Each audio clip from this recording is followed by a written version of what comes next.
Snakes, no snakes. I don't like snakes.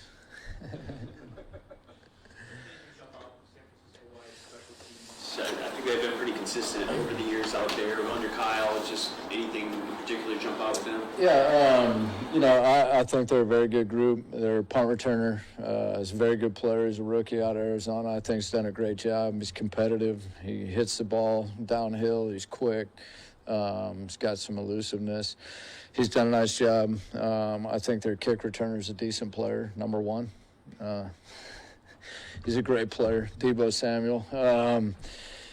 Back there deep, they play him, which I respect and admire the fact that they use him back there. The guy goes back there. You've heard me say that. He's a great player on offense, and he's back there doing it on special teams also. And he's a weapon you got to account for.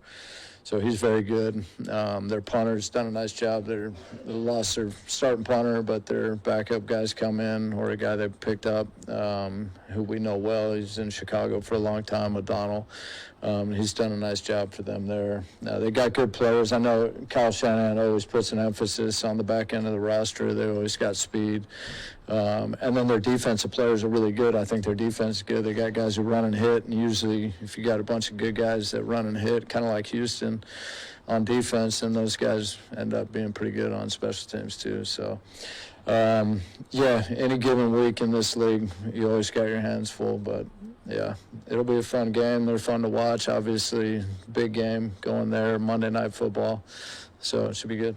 If you saw the Ravens game the other night, after the safety, when they had the free kick, they kicked it off rather than punted it. Is that something about the new rules, or is that just a preference based on who's kicking? Yeah, I think the biggest thing with that is your most consistent play is to kick the ball off. If the punter should be able to get it that far, but if he mishits the ball, which there's a chance he does, then it's not going to get there. So I feel like most teams have gone with the kickoff in that situation.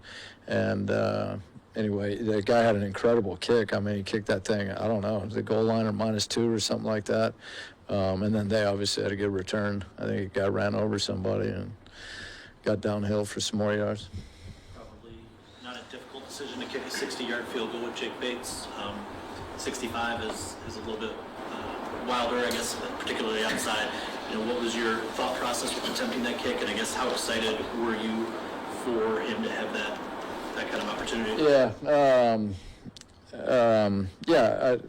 I mean, he obviously, we'll start with the play before, so we obviously messed it up. We had the penalty, which then turned 60 into 65, so it would have been a 60-yard attempt. You've heard me say it, the closer you are, the easier the kick. It doesn't matter how much closer, how much further back. So obviously I didn't love the fact that it went back 5 yards. But I thought Bates hit a great ball on the second one and gave us a chance. It obviously probably a little bit short and to the right. But he did get a hold of that thing, which was impressive in those conditions. He might have had a touch of a wind behind him, but with the cold weather and all that, it probably really wasn't much. So anyway, I thought he gave us a chance. Obviously, we're trying to make the kick. But really, we hurt ourselves with the penalty before that, and it was clearly a foul on us. We got down in our stance way too early. It's just poor operation, which really falls on my shoulders there. So we took ourselves out of a chance, which could be important in these games, like we talked about this morning there as a team. Like, you got to execute, and all these things are not a big deal until they're a huge deal, and it costs you a game. So we got to treat it that way and make sure we improve. Jake said that was interesting to me, and maybe it's not interesting, but said he kicks all his kicks with the same power. Like he gives full bore if it's a 30-yard kick versus a 65-yard kick. Is that how you coach it? Do different kickers approach that differently with leg tempo and whatnot? Or? Yeah, it's a very good question. I think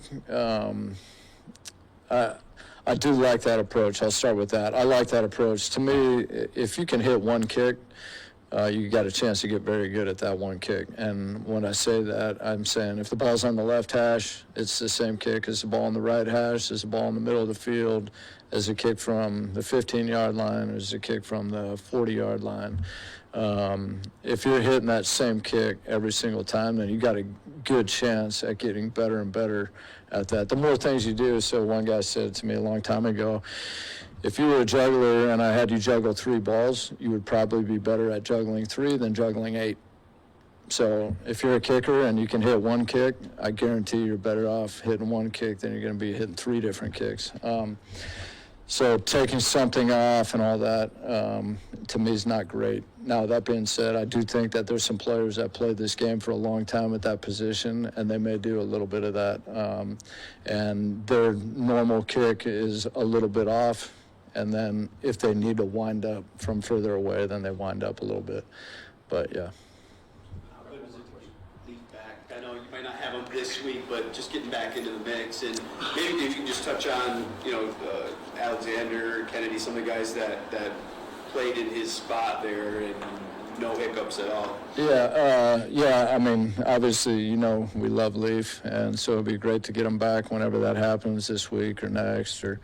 I do think that those other guys have gone in there and done a great job. Sometimes you don't see it in the yards and all that stuff, but a lot of that depends on the team you're playing against, the situation in the game, where they're punting from on the field, the style of play that their punt team has. Do they kick the ball, drive the ball down the field 50 yards and give up some return yardage, or are they kicking it more or punting it more like 40 yards and trying to get a fair catch? And I feel like with those guys back there, it's just happened to be that we've played some teams that aren't punting the ball as far down the field and trying to minimize the returner a little bit.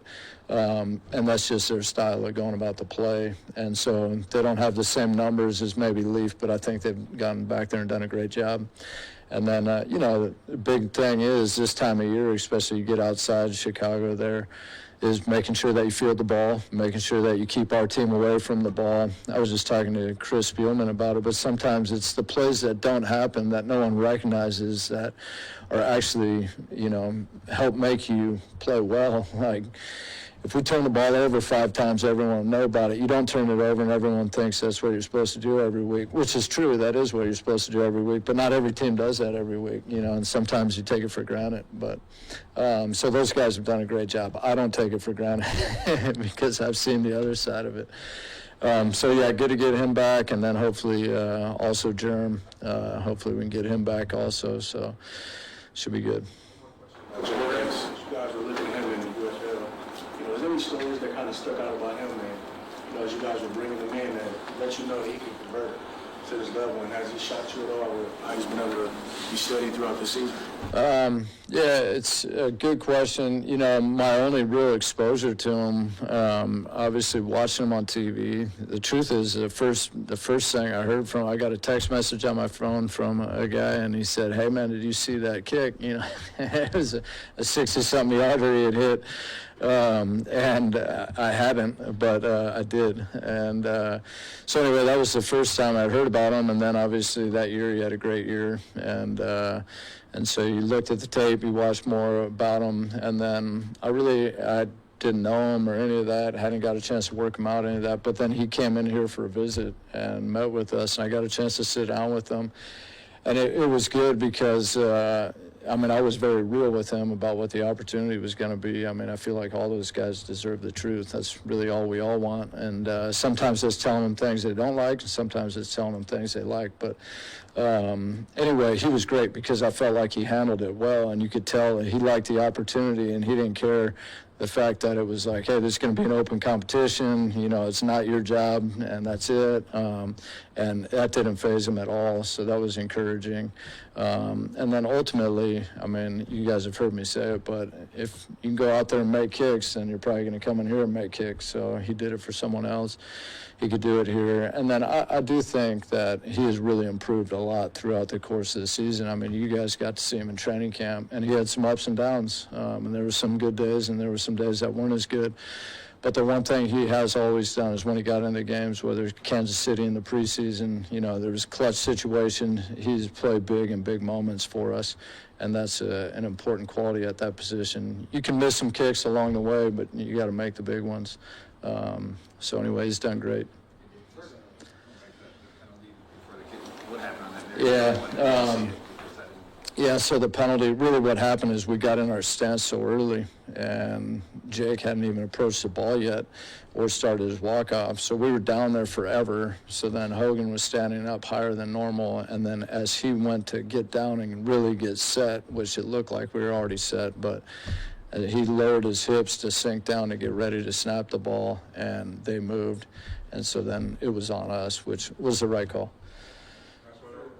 Coaches say before that can kind of hurt a quarterback's confidence to throw an interception on a Hail Mary before half or something like that.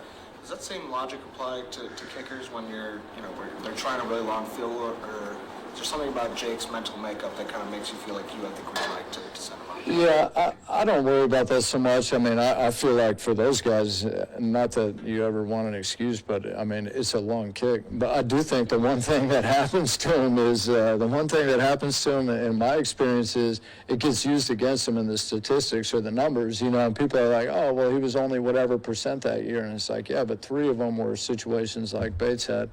One of them, and some guys have none of those, and you're comparing the guy who had none of those kicks to the guy who had 3 of those kicks, and the guy went 0 for 3 on those, and so now he has 5 misses on the year, but really he has 2 misses that were like manageable kicks.